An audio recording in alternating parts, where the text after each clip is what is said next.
Sapa Hati bersama Gus Agus.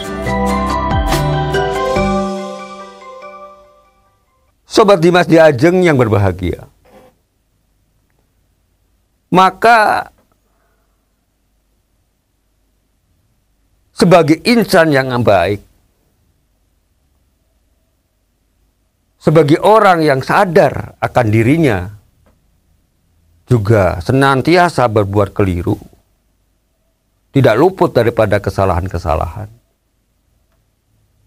Maka yang terbaik adalah jadilah kita sebagai orang yang menjadi seorang yang pemaaf, yang mau memaafkan kesalahan orang lain. Karena kita pun sebaliknya, kalau kita punya kesalahan, kita pun mengharapkan supaya orang lain itu memaafkan diri kita.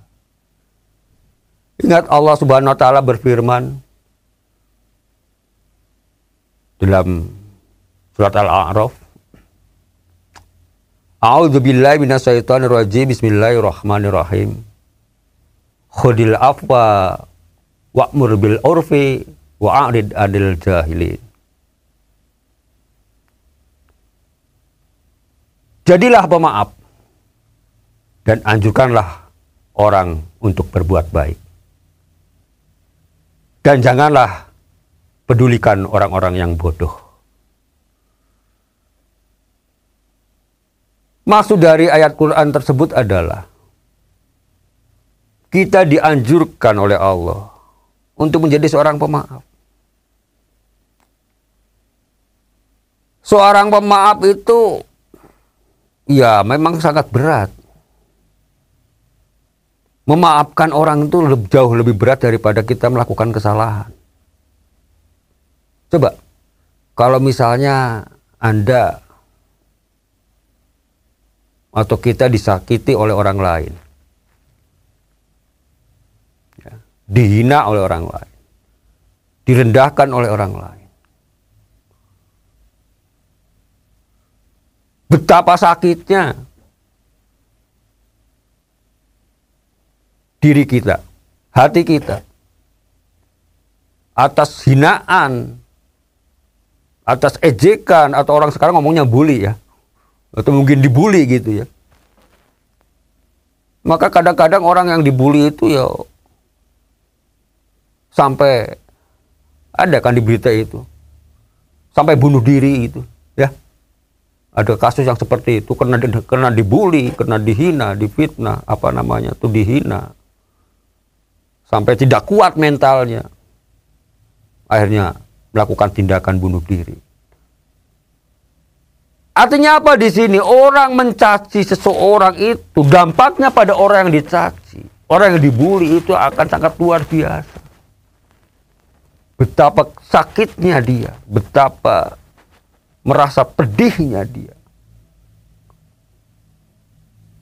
Kalau orang itu punya keberanian, kalau orang itu punya sedikit kemampuan, bahkan kadang-kadang orang yang tidak punya keberanian pun maupun kemampuan pun,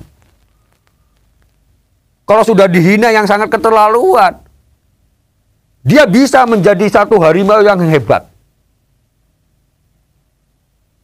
Dia bisa menerkam, dia bisa melakukan tindakan di luar akal sehat. Maka tidak heran banyak sekali kasus-kasus kejadian orang yang dendam sehingga bisa membalaskan sakit hatinya sampai terjadi pembunuhan dan lain sebagainya. Dampaknya luar biasa seperti itu. Tapi ini kan tidak boleh di dalam agama. Sangat dilarang keras dalam agama. Apalagi juga dilarang keras juga di dalam hukum-hukum kemasyarakatan maupun hukum pemerintah. Melakukan tindakan kriminal, melakukan tindakan pidana. Ini kan tidak boleh.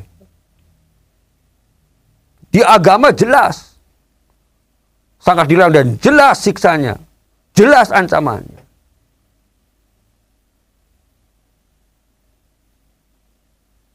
Namun untuk menjadi seorang pemaaf, ya itu tadi, betapa susahnya, betapa sulitnya. Maka kalau orang yang bisa memberikan maaf pada orang lain, pasti Allah akan memberikan satu ganjaran yang sangat luar biasa. Tak lain, surgalah ganjarannya. Sobat Dimas di Ajeng yang berbahagia.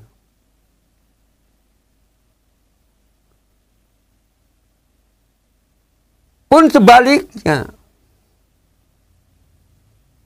kalau kita melakukan kesalahan, dalam arti kesalahan di sini misalnya tadi menghina seseorang, ayo kita sadar diri kembali. Cepat-cepatlah kita sadar bahwa namanya pikiran orang tidak bisa ada yang membaca. Kita tidak bisa tahu pikiran orang lain itu seperti apa. Seakan-akan orang kita hina itu diam saja, belum tentu dia diam. Kadang-kadang satu kelompok dihina oleh kelompok lain, belum tentu kelompok itu akan diam. Walaupun kita kelihatannya lemah. Kelihatannya tidak bisa melakukan sesuatu. Tapi ingatlah, semua itu bisa terjadi. Artinya melakukan suatu tindakan-tindakan yang di luar daripada apa yang kita prediksi atau yang kita sangkakan. Yang mengakibatkan semuanya itu adalah menjadi satu permusuhan yang luar biasa, bahkan melakukan tindakan-tindakan kriminal. Kalau kita sadar tentang hal ini, maka kalau kita melakukan satu kekeliruan kesalahan, segeralah kita maaf, mohon maaf. Mohon ampun pada mereka. Karena ingat, Allah itu tidak akan memaafkan kita, memaafkan dosa-dosa kita, kalau dosa-dosa ini yang berhubungan dengan hablum minan nas, atau yang berhubungan dengan manusia. Selama manusia yang kita sakiti, yang kita zolimi, itu belum memaafkan diri kita. Bahkan di dalam hadis disampaikan, Rasulullah SAW bersabda, segeralah kalau kita melakukan kekeliruan untuk segera minta maaf. Di hari itu juga. Enggak usah menunggu lama-lama. Nggak usah nanti menunggu hari raya Idul Fitri. Nggak usah menunggu Lebaran. Kenapa? Karena kita tidak tahu kita matinya kapan. Karena ingat, di dalam hadis ini disampaikan, apabila kalau kita melakukan kesalahan pada orang lain, mendolimi orang lain, mencelakakan orang lain, keburu kita yang mencelakakan itu meninggal,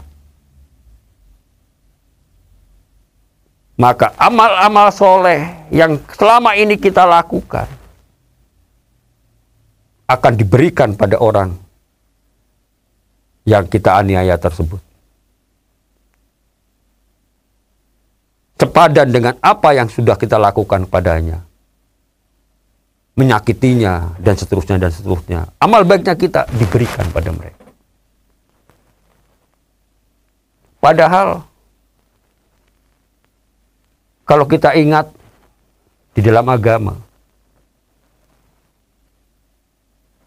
kalau kita meninggal itu kan yang diharapkan kan cuma amal baik doang. Ya. Itu yang akan menyelamatkan kita di hari akhir nanti. Kalau amal baiknya kita diambil untuk orang lain yang kita sakiti, padahal yang kita sakiti itu tidak hanya 1-2 orang, mungkin beberapa orang, atau bahkan mungkin kelompok orang banyak. Boleh dibayangkan oleh diri kita. Itu habis amal baik kita itu. Karena manusia itu kan ya namanya manusia. Jadi artinya tidak selamanya menjadi setan, ya enggak. Dan juga tidak selamanya menjadi malaikat, ya enggak. Ya, manusia itu ya kadang-kadang berbuat baik, ya kadang berbuat enggak benar. Ya. Tapi kalau orang yang mengerti tentang hukum, mengerti tentang agama, ya setidak-tidaknya berbuat baiknya akan lebih banyak daripada enggaknya. Ya. Kalau pahala-pahala baiknya ini, dengan satu kesalahan kita mencelakakan orang lain, menyakiti orang lain, keburu kita meninggal, belum kita memberi maaf atau orang lain memberi maaf kepada kita, ya mustahil. Amal baik kita itu tidak ada artinya. Karena diberikan pada mereka yang kita sakit.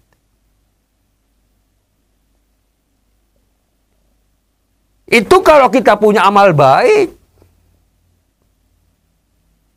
Kalau amal baiknya masih ada, karena udah banyak berikan oleh kepada orang lain. Dipotong oleh Allah Subhanahu wa taala otomatis. Ini amal baiknya sedikit atau bahkan mungkin sudah habis. Malah lebih sengsara lagi. Orang-orang yang disakiti itu pasti kan juga punya amal buruk. Punya kesalahan-kesalahan. Ya namanya orang hidup.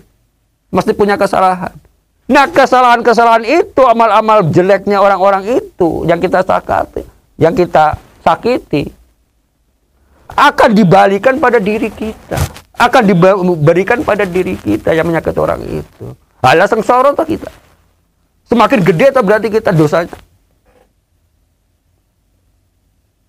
Udah dosa kita sendiri banyak, ketambahan dosa orang lain diberikan pada kita. Masya Allah. Seperti Mas Diajeng yang berbahagia. Coba kita renungkan hal yang seperti ini. Semoga menjadi pelajaran buat kita, sehingga kita menjadi orang yang berhati-hati di dalam melakukan satu perbuatan. Demikian, semoga ada manfaatnya buat kita. Billahi taufiq wa hidayah. Wassalamualaikum warahmatullahi wabarakatuh. Sapa Hati bersama Gus Agus. Dipersembahkan oleh Ziman, enzim antioksidan aktif, menjaga kesehatan dan memperpanjang usia Anda.